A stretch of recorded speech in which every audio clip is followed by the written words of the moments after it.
بسم الله الرحمن الرحيم. صباح wanaagsan dhammaan shacabka Jamhuuriyadda Soomaaliland. Waxaan maanta halkan aan ku shaacinayaa in heshiiskii Somaliland iyo Ethiopia ee MOU-ga la oranayo uu soo dhamaaday. Haddana muddo aad u dhow agreement-kii la dhamayn doono. taas guul bay tahay. waxaa kaloo maanta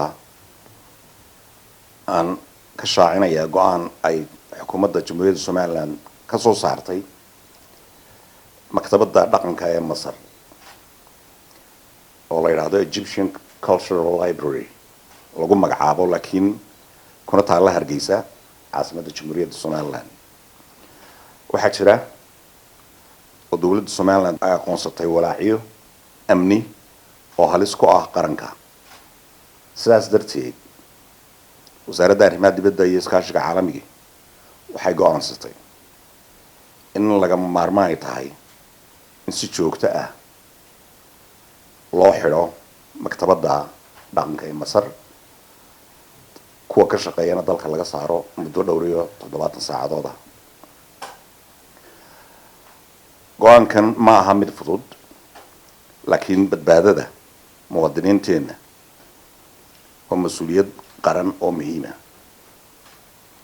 waynu ognahay Masar hubka ay kusoo daldashay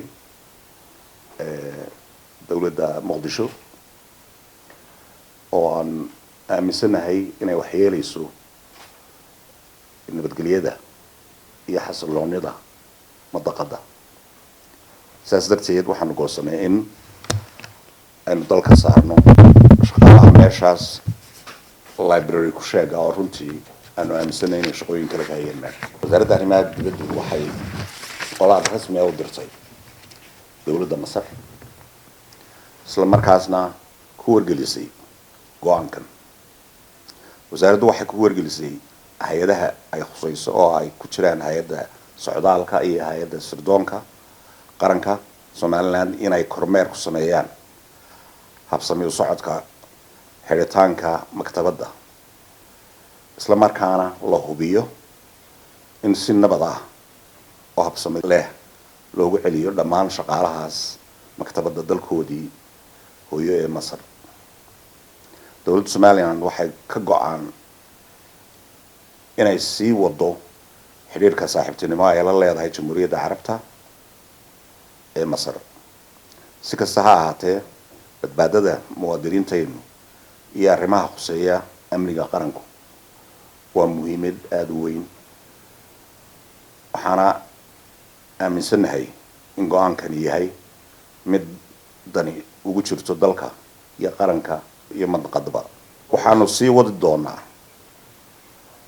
kor joogitaanka arrintan.